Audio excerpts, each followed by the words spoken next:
ವ್ಯಾಪಕವಾಗಿ ಹಬ್ಬುತ್ತಿವೆ. ಸುಳ್ಳು ಸುದ್ದಿಗಳು ಆತಂಕ ಹಾಗೂ ಅಪನಂಬಿಕೆಯನ್ನು ಬಿತ್ತುತ್ತಿವೆ. ಇದರಿಂದ ನಿಜ ಸಂಗತಿ ತಿಳಿಯುವುದು ಅವಶ್ಯಕ. ಇತ್ತೀಚಿನ ಅಧಿಕೃತ ಮಾಹಿತಿಗಾಗಿ transformingindia.mygov.in ಗೆ ಭೇಟಿ ನೀಡಿ.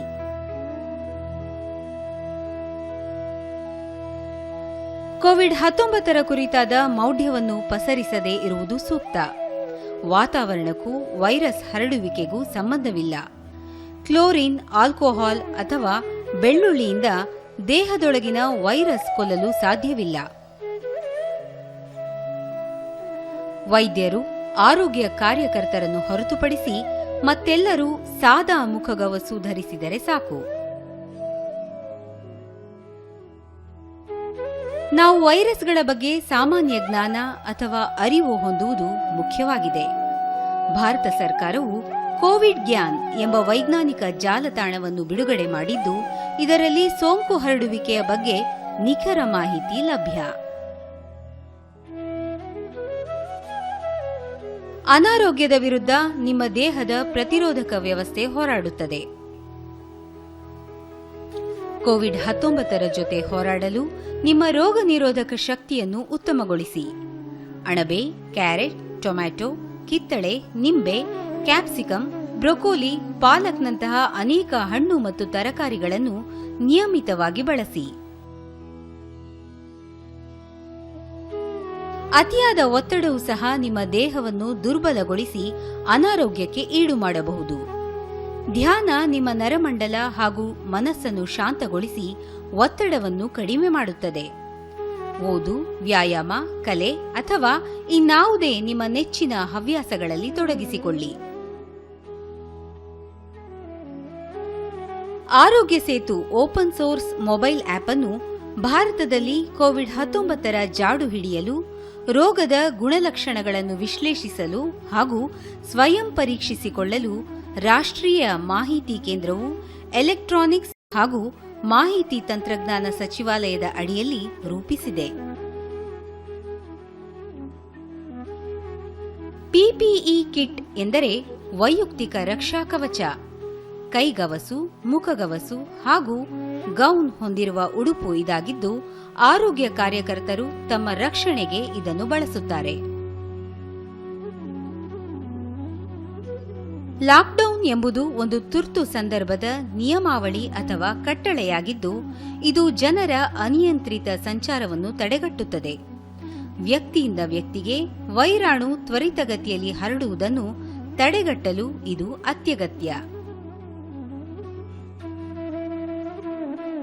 ಸದ್ಯ ಕೋವಿಡ್-19 ಗುಣಮುಖರಾಗಲು ಯಾವುದೇ ಲಸಿಕೆ ಅಥವಾ ಔಷಧಿ ಲಭ್ಯವಿಲ್ಲ. ಪರಿಣಾಮಕಾರಿ ಲಸಿಕೆ ಹಾಗೂ ಔಷಧಿಯ ಸಂಶೋಧನೆ ನಡೆಯುತ್ತಿದ್ದು, ಯಶಸ್ವಿ ವೈದ್ಯಕೀಯ ಪ್ರಯೋಗದ ನಂತರ ಬಳಕೆಗೆ ಲಭ್ಯವಾಗಲಿದೆ.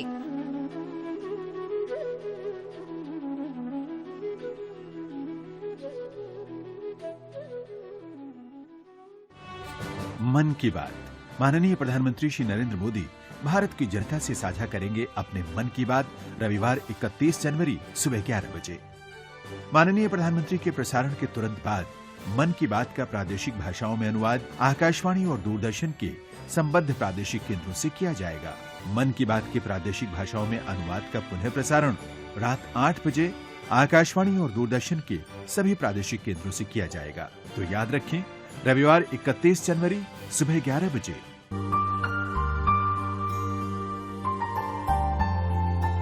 ಇವಾಗ ಅರ್ಬನೈಸೇಷನ್, ನಮ್ದು ಲೈಫ್ ಸ್ಟೈಲ್, ಊಟ, ನಾವು ಆಚೆ ತಿಂತೀವಿ, ಫಿಸಿಕಲ್ ಆಕ್ಟಿವಿಟಿ ಇಲ್ಲ, ಅದರಿಂದ ಲಿವರ್ ಸಮಸ್ಯೆ ಜಾಸ್ತಿ ಆಗಿದೆ. ಅಂದ್ರೆ ಸುಸ್ತಿರುತ್ತೆ, ಊಟ ಮಾಡಕ್ಕಾಗಲ್ಲ, ಕೆಲವರಿಗೆ ನಿದ್ದೆ ಜಾಸ್ತಿ ಬಂದ್ಬಿಡುತ್ತೆ, ಕಾಲು ಊತ ಬರುತ್ತೆ, ಹೊಟ್ಟೆ ಉಬ್ರ ಬರ್ತಾ ಇದೆ ಅಂದ್ರೆ ಇದು ಲಕ್ಷಣಗಳು.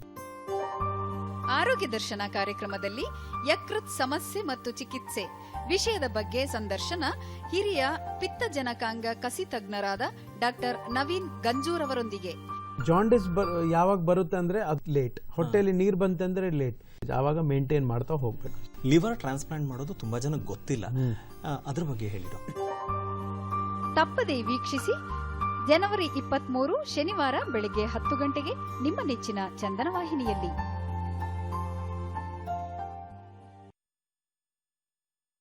आज फिर ये युद्ध लड़ने आए हैं, हम आज फिर अपना फर्ज निभाने आए हैं। हमारे भी घर वाले चिंता करते हैं, पर आज देश की कोरोना से लड़ाई है और हमारा हौसला ही तो इस जंग का सिपाही है। कोई कुछ भी कह ले या कर ले कुछ भी, हम खुद से पहले अपना देश बचाने आए हैं। इस रणभूमि में शायद सांस हमारी भी टूटेगी, पर तुम्हारे प्राण बचाने को हम खुद को निछावर करने आए हैं। वार सभी हम सह लेंगे, पर हार नहीं हम मानेंगे। इस अंधियारे से हम जीतेंगे, फिर देश को रोशन कर देंगे। हम आज फिर ये युद्ध लड़ने आए हैं, हम आज फिर अपना फर्ज निभाने आए हैं। आइए करें उन्हें नमन जिनके लिए सबसे पहले है वतन। भारत सरकार द्वारा जनहित में जारी। ಗಾನಚಂದನ ಕರುನಾಡ ಗಾನತಾರೆ ಬೆಸ್ಟ್ ಗಾಯಕರ ಬೆಸ್ಟ್ ಹಾಡುಗಳು. ನೀ ಹಿಂಗ ನೋಡಬೇಡ ನನ್ನ, ನೀ ಹಿಂಗ ನೋಡಿದರೆ ನನ್ನ ತಿರುಗಿ ನಾ ಹೆಂಗ ನೋಡಲೇ ನಿನ್ನ. ಭಾರತ ಭೂಷಿರ ಮಂದಿರ ಸುಂದರಿ. ಗಾನಚಂದನದಲ್ಲಿ ಇದುವರೆಗೆ ಮೂಡಿಬಂದ ಅತ್ಯುತ್ತಮ ಹಾಡುಗಳ ಅವಲೋಕನ. ಅಂಗೈಯಷ್ಟಗಲಾಗೂಡು ಆದ್ರೂನು ದರ್ಬಾರ್ ನೋಡು, ಪ್ರೀತಿಲಿ ಲೋಕ ಮತ್ತದ. 3 ದಿನದ ಸಂತೆ ನಗು ನಗುತ್ತ ಮಾಡಬೇಕು, ದೇಶವೆಂಬ ಕಂತೆ ನೀನು ಸುತ್ತು ಹಾಕಬೇಕು. ನಿಮ್ಮ ನೆಚ್ಚಿನ ಗಾಯಕರ ನೆಚ್ಚಿನ ಹಾಡುಗಳನ್ನ ನಿಮ್ಮದೇ ನೆಚ್ಚಿನ ಗಾನಚಂದನದಲ್ಲಿ ನೋಡಿ ನಲಿಯಿರಿ. ಹೋದರೆಲ್ಲ ಒಳ್ಳೆಯವರು, ಹರಸೋ ಹಿರಿಯರು.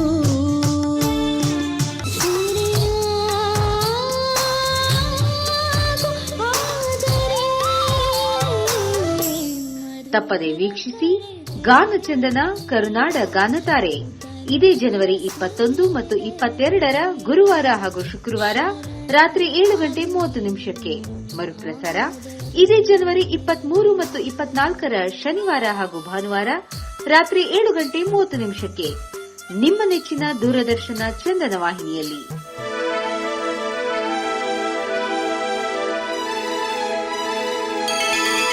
ಬಾರಿಸು ಕನ್ನಡ ಡಿಂಡಿಮವ, ದೂರದರ್ಶನ ಚಂದನ. ಇದು ಕನ್ನಡ ವಾಹಿನಿ.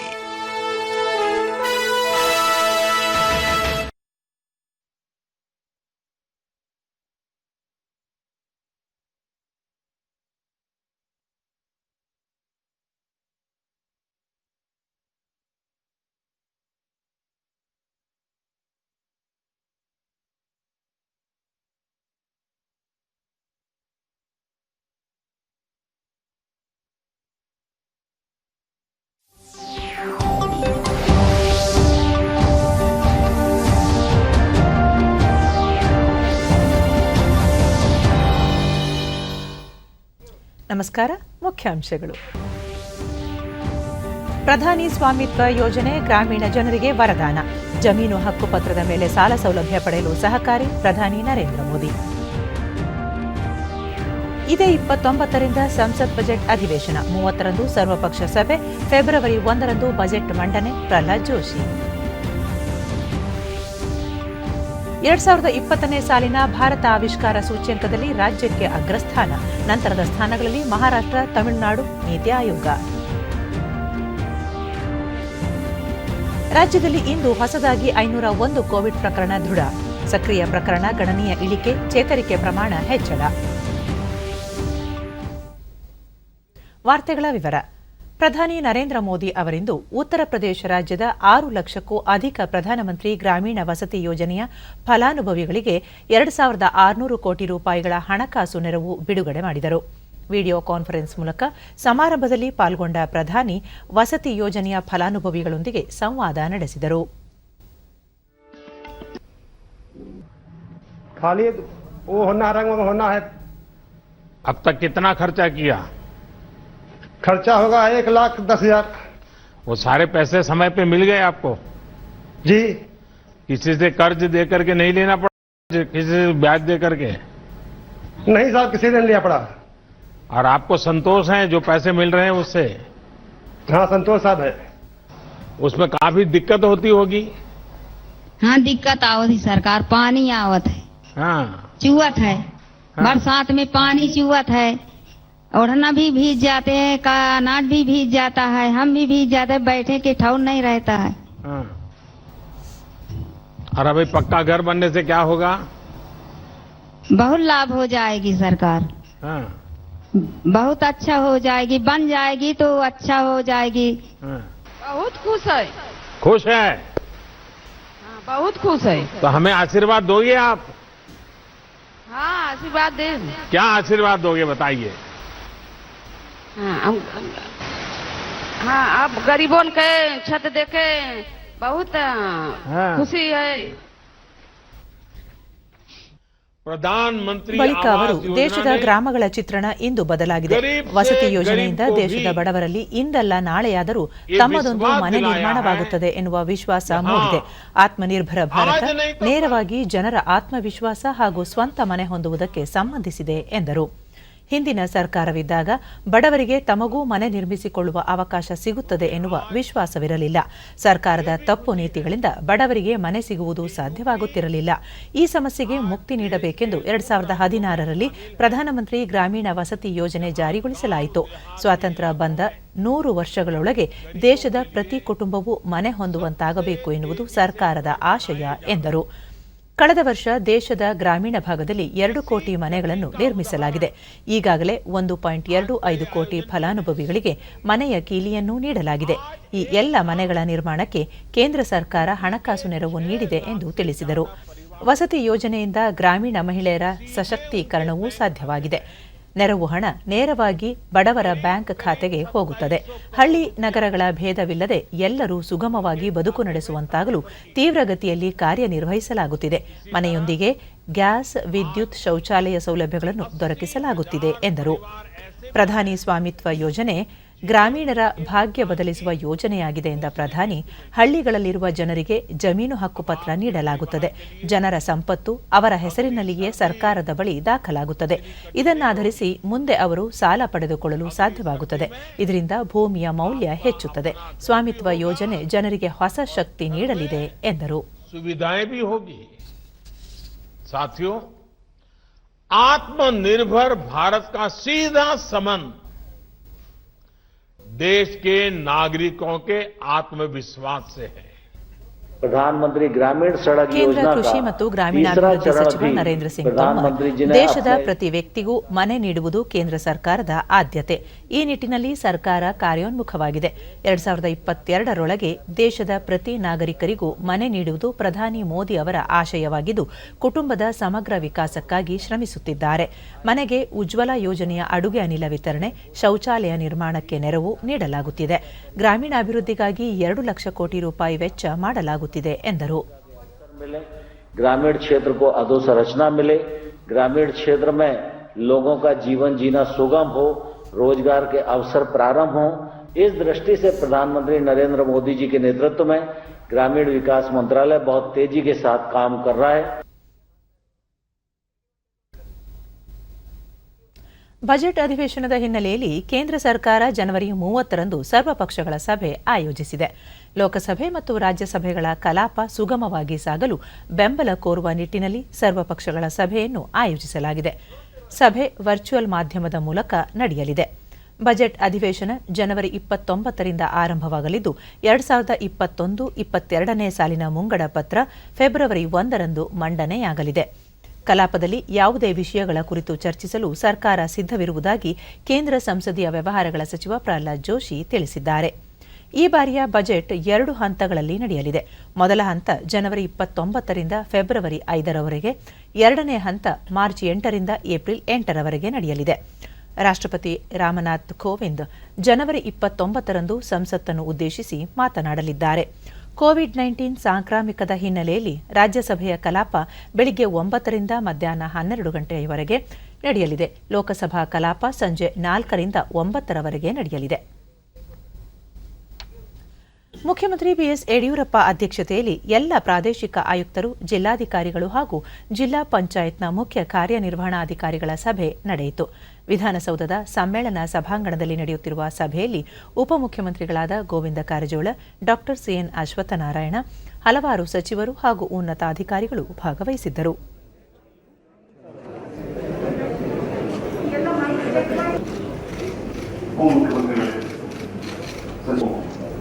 ಒಂದು ವರ್ಷ ನಾವು ಕಳೆದೋಗಿದೆ. ಡೆವಲಪ್ಮೆಂಟ್ ಆಕ್ಟಿವಿಟೀಸ್ ಬಗ್ಗೆ ಜೊತೆ ಕೋವಿಡ್ ಬಗ್ಗೆ ಬಹಳ ಇಲ್ಲ. We get it directly from the treasury, so will have up to date information.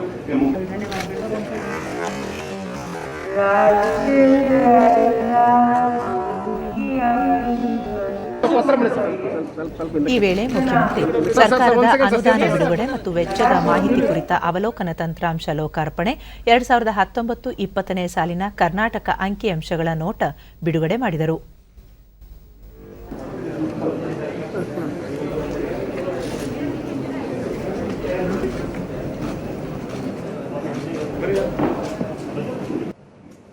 ನಂತರ ಅವರು ಜಿಲ್ಲಾಡಳಿತ ಕ್ರಿಯಾಶೀಲವಾಗಬೇಕು, ಸರ್ಕಾರದ ಆಶಯಗಳ ಈಡೇರಿಕೆಗೆ ಸಾರ್ವಜನಿಕರ ಕುಂದುಕೊರತೆಗಳ ನಿವಾರಣೆಗೆ ಅಧಿಕಾರಿಗಳು ಒತ್ತು ನೀಡಬೇಕು, ಜಿಲ್ಲಾಡಳಿತ ಸದಾ ಗ್ರಾಮಮುಖಿಯಾಗಿರಬೇಕು, ಗ್ರಾಮ ರಾಜ್ಯದ ಮೂಲಕ ರಾಮರಾಜ್ಯ ಸ್ಥಾಪಿಸುವುದು ಸರ್ಕಾರದ ಗುರಿಯಾಗಿದೆ ಎಂದರು. ಕೊರೋನಾ ಮತ್ತಿತರ ಸಮಸ್ಯೆಗಳಿಂದಾಗಿ ಸ್ಥಗಿತಗೊಂಡಿರುವ ಅಭಿವೃದ್ಧಿ ಕಾರ್ಯಗಳನ್ನು ಚುರುಕುಗೊಳಿಸಬೇಕು, ಕೇಂದ್ರ ಮತ್ತು ರಾಜ್ಯ ಸರ್ಕಾರಗಳು ಜಾರಿಗೆ ತಂದಿರುವ ಅಭಿವೃದ್ಧಿ ಯೋಜನೆಗಳನ್ನು ಪರಿಣಾಮಕಾರಿಯಾಗಿ ಹಾಗೂ ನಿಗದಿತ ಕಾಲಮಿತಿಯೊಳಗೆ ಅನುಷ್ಠಾನಗೊಳಿಸಲು ಆದ್ಯತೆ ನೀಡಬೇಕು. ಈ ನಿಟ್ಟಿನಲ್ಲಿ ಜಿಲ್ಲಾಧಿಕಾರಿಗಳಿಂದ ಗ್ರಾಮ ಲೆಕ್ಕಾಧಿಕಾರಿಗಳವರೆಗೆ ಎಲ್ಲ ಅಧಿಕಾರಿಗಳು ಗ್ರಾಮಗಳಿಗೆ ಭೇಟಿ ನೀಡಿ ಅಲ್ಲಿನ ಸಮಸ್ಯೆಗಳನ್ನು ಪರಿಹರಿಸಲು ಕ್ರಮ ಕೈಗೊಳ್ಳಬೇಕು ಎಂದರು. ಗ್ರಾಮಗಳ ಅಭಿವೃದ್ಧಿಯಿಂದ ಮಾತ್ರ ನಾಡಿನ ಅಭಿವೃದ್ಧಿ ಸಾಧ್ಯ. ಕುಡಿಯುವ ನೀರು, ಸ್ವಚ್ಛತೆ, ಜಮೀನಿನ ದಾಖಲೆಗಳಿಗೆ ಸಂಬಂಧಿಸಿದ ವ್ಯಾಜ್ಯಗಳು, ಪಿಂಚಣಿ ಸಮಸ್ಯೆಗಳನ್ನು ನಿವಾರಿಸಲು ಒತ್ತು ನೀಡಬೇಕು.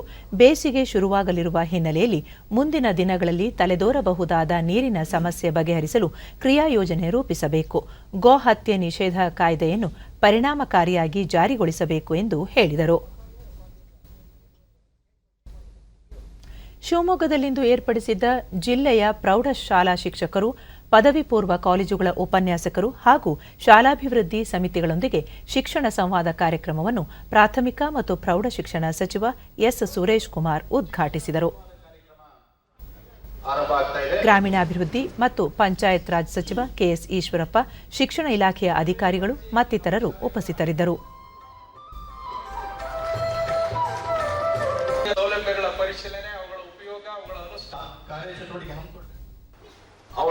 ನಂತರ ಸಚಿವ ಸುರೇಶ್ ಕುಮಾರ್, ಬಡವರು ಹಾಗೂ ಮಧ್ಯಮ ವರ್ಗದವರ ಮಕ್ಕಳು ಸರ್ಕಾರಿ ಶಾಲೆಗಳಲ್ಲಿ ಹೆಚ್ಚಿನ ಸಂಖ್ಯೆಯಲ್ಲಿ ಸೇರ್ಪಡೆಯಾಗುವುದರಿಂದ ಸರ್ಕಾರಿ ಶಾಲೆಗಳನ್ನು ಉಳಿಸಿಕೊಂಡು ಗುಣಮಟ್ಟದ ಶಿಕ್ಷಣ ನೀಡುವುದು ಅತ್ಯಗತ್ಯ ಎಂದು ಹೇಳಿದರು.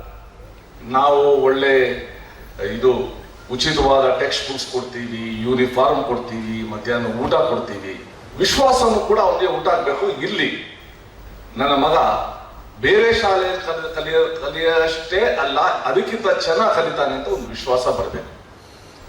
ಆ ರೀತಿಯ ಪ್ರಯತ್ನ ಇವತ್ತು ಶಿವಮೊಗ್ಗದಲ್ಲಿ ಆಗ್ತಾ ಇದೆ. ಬಳಿಕ ಸುದ್ದಿಗಾರರೊಂದಿಗೆ ಅವರು ಪ್ರಥಮ ಪಿಯುಸಿ ಹಾಗೂ 8 ಮತ್ತು 9ನೇ ತರಗತಿಗಳನ್ನು ಪ್ರಾರಂಭ ಮಾಡುವ ಕುರಿತು ತಾಂತ್ರಿಕ ಸಲಹಾ ಸಮಿತಿಯ ಅಭಿಪ್ರಾಯ ಪಡೆದ ನಂತರ ಸೂಕ್ತ ತೀರ್ಮಾನ ಕೈಗೊಳ್ಳಲಾಗುವುದು ಎಂದು ತಿಳಿಸಿದರು. ಮುಂದಿನ ವರ್ಷ ಶಾಲಾ ಕಾಲೇಜುಗಳು ಪ್ರಾರಂಭವಾದ ನಂತರ 45 ದಿನಗಳ ಕಾಲ ಬ್ರಿಡ್ಜ್ ಕೋರ್ಸ್ ನಡೆಸಲಾಗುವುದು. ಆನಂತರ ಎಂದಿನಂತೆ ಶೈಕ್ಷಣಿಕ ವರ್ಷದ ಪಠ್ಯಕ್ರಮಗಳ ಬೋಧನೆ ಮುಂದುವರಿಯಲಿದೆ ಎಂದರು. ಖಾಸಗಿ ಶಾಲೆಗಳ ವಿದ್ಯಾರ್ಥಿಗಳಿಗೆ ಶಾಲಾ ಶುಲ್ಕ ನಿಗದಿ ಕುರಿತಂತೆ ಶಿಕ್ಷಣ ಇಲಾಖೆ ಆಯುಕ್ತರು ಈಗಾಗಲೇ ಖಾಸಗಿ ಶಾಲೆಗಳ ಮುಖ್ಯಸ್ಥರು ಹಾಗೂ ಪೋಷಕರೊಂದಿಗೆ ಚರ್ಚಿಸಿ ವರದಿ ನೀಡಿದ್ದಾರೆ. ಖಾಸಗಿ ಶಾಲೆಗಳು ಹಾಗೂ ಪೋಷಕರ ಹಿತವನ್ನು ಗಮನದಲ್ಲಿರಿಸಿ ನಿರ್ಧಾರ ಕೈಗೊಳ್ಳಲಾಗುವುದು ಎಂದು ಸಚಿವರು ಸ್ಪಷ್ಟಪಡಿಸಿದರು. ಅನೇಕರಿಗೆ ಹಿಂದಿನ ವರ್ಷ ಏನು ಕಲ್ತಿರಲ್ಲ, ಕಲಿಬೇಕಾಗಿತ್ತು, ಅದನ್ನು ಕೂಡ ಕಲಿಸಿ ಮತ್ತೆ ಮುಂದಕ್ಕೆ ಹೋಗೋದಕ್ಕೋಸ್ಕರ ಒಂದು ಬ್ರಿಡ್ಜ್ ಕೋರ್ಸ್ ಅಂತ ನಾವು ಮಾಡ್ತಾ ಇದ್ದೀವಿ. ಆ ಫೀಸ್ ಬಗ್ಗೆ ನಮ್ಮ ಶಿಕ್ಷಣ ಇಲಾಖೆ ಆಯುಕ್ತರು ಎಲ್ಲ ಖಾಸಗಿ ಶಾಲೆಯ ಮುಖ್ಯಸ್ಥರನ್ನ, ಪೋಷಕ ಪ್ರತಿನಿಧಿಗಳನ್ನ ಕರೆದಿದ್ರು. ಅವರಿಬ್ಬರದ್ದು ಕೂಡ ಅಭಿಪ್ರಾಯ ಕೇಳಿದ್ದಾರೆ. ಈಗ ಅನೇಕ ಕಡೆ ಪೋಷಕರ ಪರಿಸ್ಥಿತಿ ಬಹಳ ಜರ್ಜರಿತ ಆಗಿದೆ ಆರ್ಥಿಕವಾಗಿ. ಅದೇ ರೀತಿ ಖಾಸಗಿ ಶಾಲೆ ಶಿಕ್ಷಕರಿಗೂ ಕೂಡ ಅನೇಕ ಕಡೆ ವೇತನ ಸಿಗ್ತಾ ಇಲ್ಲ. ಅವರಿಬ್ಬರದ್ದು ಕೂಡ ಹಿತವನ್ನ ಮನಸ್ಸಲ್ಲಿಟ್ಕೊಂಡು ಒಂದು ಫೀಸ್ ಸ್ಟ್ರಕ್ಚರ್ನ ರೆಡಿ ಮಾಡಿ ಕಳಿಸಿದ್ದಾರೆ ಅವರು. ನಾನು ಇನ್ನೂ ನೋಡಿಲ್ಲ. 2 ದಿವಸದಲ್ಲಿ ಅದನ್ನ ನಾವು ಘೋಷಣೆ ಮಾಡ್ತೀವಿ. ಕೇಂದ್ರ ಸರ್ಕಾರ ಜಾರಿಗೆ ತಂದಿರುವ 3 ಕೃಷಿ ಕಾಯ್ದೆಗಳನ್ನು ವಿರೋಧಿಸಿ ಪ್ರತಿಭಟನೆ ನಡೆಸುತ್ತಿರುವ ರೈತ ಸಂಘಟನೆಗಳ ಮುಖಂಡರು ಹಾಗೂ ಕೇಂದ್ರ ಸರ್ಕಾರದ ನಡುವೆ ಇಂದು ನಡೆದ 10ನೇ ಸುತ್ತಿನ ಮಾತುಕತೆ ಅಪೂರ್ಣಗೊಂಡಿದ್ದು, ಈ ಹಿನ್ನೆಲೆಯಲ್ಲಿ ಇದೇ 22ರಂದು ನಾಡಿದ್ದು ಮತ್ತೊಂದು ಸುತ್ತಿನ ಸಮಾಲೋಚನೆ ನಡೆಸಲು ತೀರ್ಮಾನಿಸಲಾಗಿದೆ. ಇಂದಿನ ಸಭೆಯಲ್ಲಿ ಕೇಂದ್ರ ಸಚಿವರಾದ ನರೇಂದ್ರ ಸಿಂಗ್ ತೋಮರ್, ಪಿಯೂಷ್ ಗೋಯಲ್, ಸೋಮ್ ಪ್ರಕಾಶ್, ಅಧಿಕಾರಿಗಳು ಹಾಗೂ ರೈತ ಸಂಘಟನೆಗಳ ಮುಖಂಡರು ಪಾಲ್ಗೊಂಡಿದ್ದರು.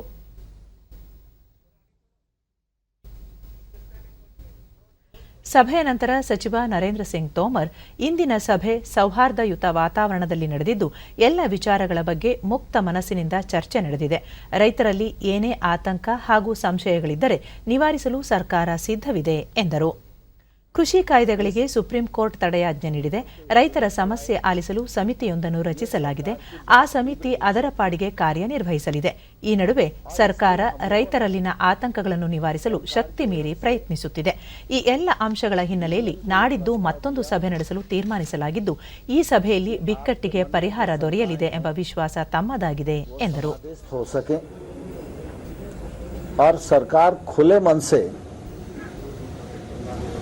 इन विषयों पर विचार करने के लिए तैयार है, यह विश्वास आपके मन में जाग पाए. अभी आप सबके ध्यान में है कि सुप्रीम कोर्ट ने कुछ अल्प समय के लिए कृषि सुधार कानूनों को स्थगित किया है. क्रियान्वयन कुछ दिनों तक नहीं हो सकेगा, लेकिन पूर्व में भी और आज भी हमने विस्तार पूर्वक उन्हें कहा कि कानूनों पर विचार करना है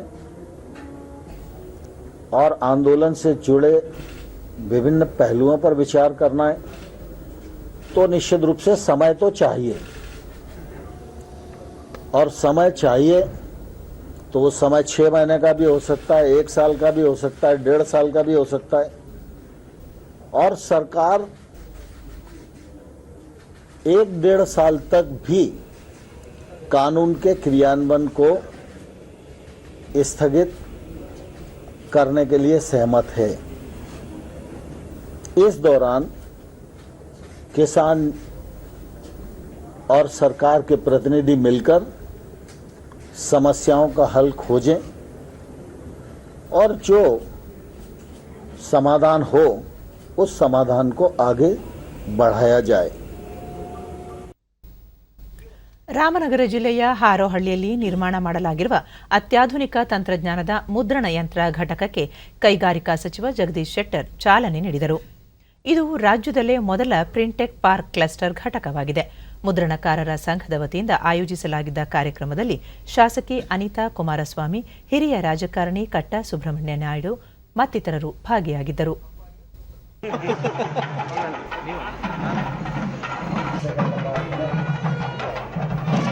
Srinivas, N. Chandrasekhar, right hand side.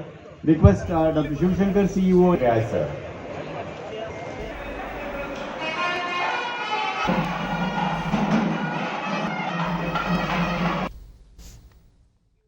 ಸಚಿವ ಜಗದೀಶ್ ಶೆಟ್ಟರ್, ಮುದ್ರಣ ಉದ್ಯಮದಲ್ಲಿ ಭಾರತ 4ನೇ ಸ್ಥಾನದಲ್ಲಿದ್ದು, ದೇಶದಲ್ಲಿ ಪ್ರಿಂಟೆಕ್ ಪಾರ್ಕ್ ಕ್ಲಸ್ಟರ್ ವಿನೂತನ ಪ್ರಯೋಗವಾಗಿದೆ. ಈ ಅತ್ಯಾಧುನಿಕ ತಂತ್ರಜ್ಞಾನದ ಮುದ್ರಣ ಯಂತ್ರ ಘಟಕವನ್ನು 100 ಕೋಟಿಗೂ ಹೆಚ್ಚು ಮೌಲ್ಯದಲ್ಲಿ ನಿರ್ಮಿಸಲಾಗಿದೆ ಎಂದರು. ಮುಂದಿನ ದಿನಗಳಲ್ಲಿ ಮುದ್ರಣಾಲಯ ಕ್ಷೇತ್ರದಲ್ಲಿ ಭಾರತ ಮತ್ತಷ್ಟು ಅಭಿವೃದ್ಧಿ ಸಾಧಿಸಲಿದೆ ಎಂದರು.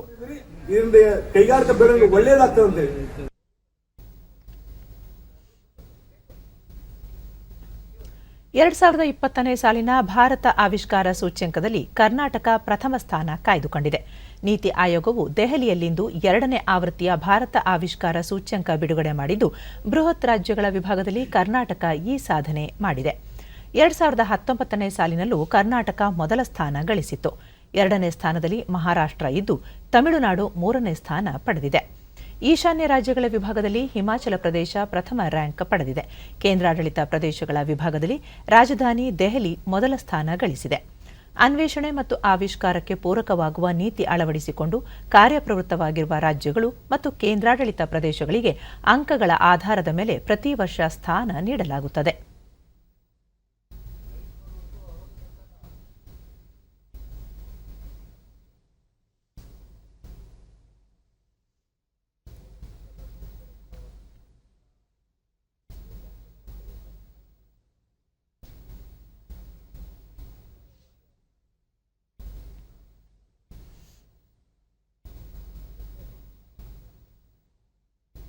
Also are now endeavoring to improve the innovative ecosystem and we will continue to work on this. ಸೂಚ್ಯಂಕವನ್ನು ನೀತಿ ಆಯೋಗದ ಉಪಾಧ್ಯಕ್ಷ ರಾಜೀವ್ ಕುಮಾರ್ ಬಿಡುಗಡೆ ಮಾಡಿ ಆವಿಷ್ಕಾರಕ್ಕೆ ಪೂರಕ ವ್ಯವಸ್ಥೆ ಸೃಷ್ಟಿಸುವಲ್ಲಿ ರಾಜ್ಯಗಳು ಗಮನಾರ್ಹ ಹೆಜ್ಜೆ ಇಟ್ಟಿವೆ.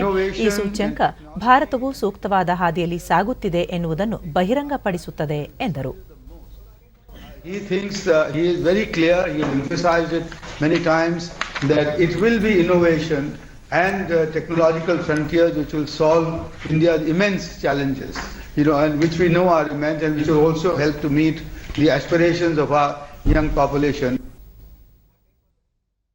ರಾಜ್ಯದಲ್ಲಿ ಇಂದು ಹೊಸದಾಗಿ 501 ಕೋವಿಡ್ ಪ್ರಕರಣಗಳು ದೃಢಪಟ್ಟಿದ್ದು, ಇದರೊಂದಿಗೆ ಒಟ್ಟು ಸೋಂಕು ಪ್ರಕರಣಗಳ ಸಂಖ್ಯೆ 9,33,578ಕ್ಕೆ ಏರಿಕೆಯಾಗಿದೆ.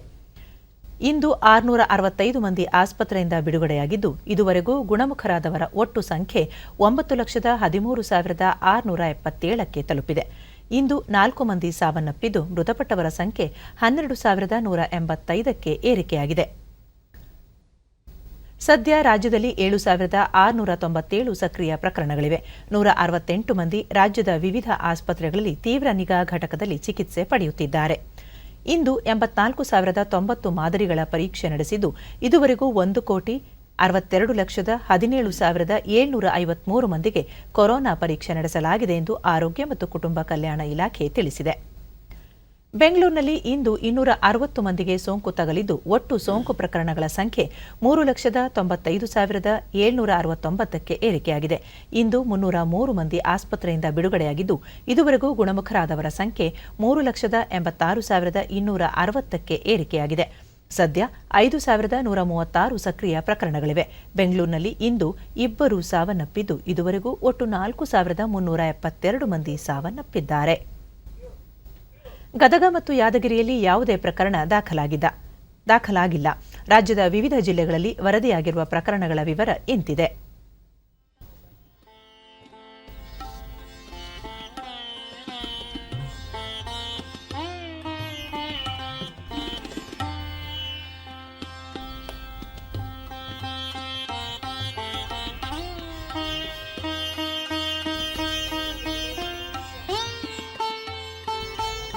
ಕೋವಿಡ್-19 ಲಸಿಕೆಗೆ ನೋಂದಣಿ ಮಾಡಲು ಕೋವಿನ್ ಆಪ್ನೊಂದಿಗೆ ಆರೋಗ್ಯ ಸೇತು ಆಪ್ ಅನ್ನು ಸಹ ಜೋಡಿಸಲಾಗುವುದು ಎಂದು ಕೇಂದ್ರ ಸರ್ಕಾರ ತಿಳಿಸಿದೆ.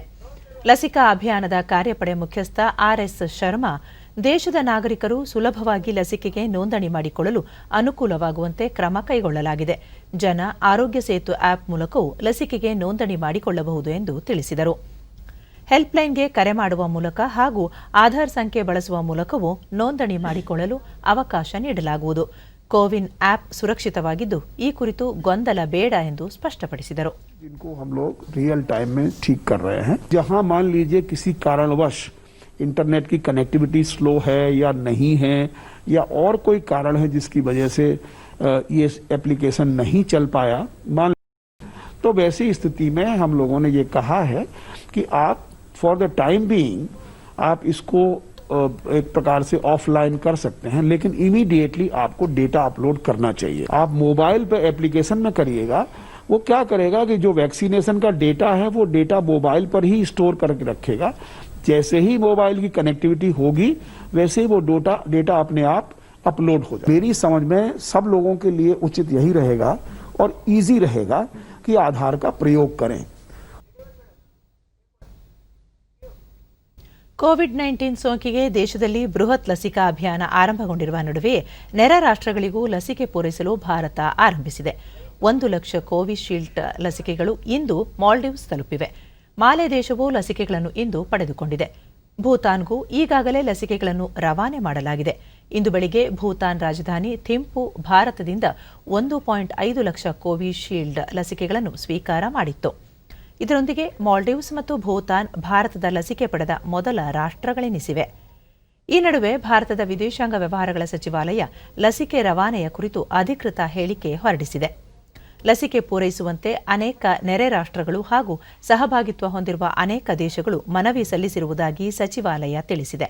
ಮನವಿ ಆಧರಿಸಿ ಭೂತಾನ್, ಮಾಲ್ಡೀವ್ಸ್, ಬಾಂಗ್ಲಾದೇಶ, ನೇಪಾಳ, ಮ್ಯಾನ್ಮಾರ್ ಹಾಗೂ ಸೆಷಲ್ಸ್ ದೇಶಗಳಿಗೆ ಇಂದಿನಿಂದ ಲಸಿಕೆ ರವಾನಿಸಲಾಗುತ್ತಿದೆ. ಶ್ರೀಲಂಕಾ, ಅಫ್ಘಾನಿಸ್ತಾನ ಮತ್ತು ಮಾರಿಷಸ್ಗಳಿಂದ ಅನುಮತಿ ನಿರೀಕ್ಷೆ ಮಾಡಲಾಗುತ್ತಿದೆ ಎಂದು ಸಹ ಸಚಿವಾಲಯ ತಿಳಿಸಿದೆ. ವಿಶ್ವಕ್ಕೆ ಕೋವಿಡ್-19 ಲಸಿಕೆ ಪೂರೈಸುವ ಬದ್ಧತೆಯನ್ನು ಭಾರತ ಪೂರೈಸುತ್ತಿದೆ.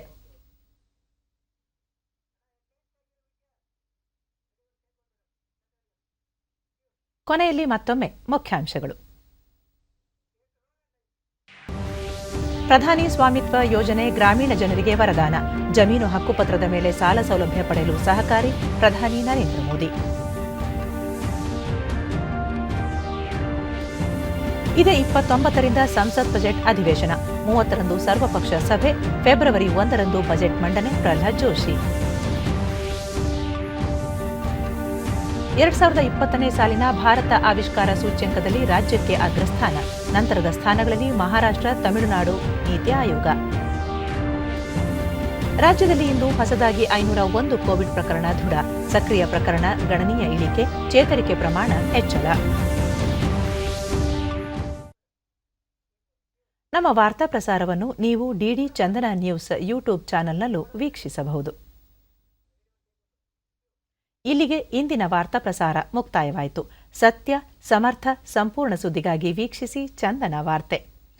ನಮ್ಮ ಮುಂದಿನ ವಾರ್ತಾ ಪ್ರಸಾರ ನಾಳೆ ಬೆಳಿಗ್ಗೆ 7:30ಕ್ಕೆ ಚಂದನದಲ್ಲಿ. ನಮಸ್ಕಾರ.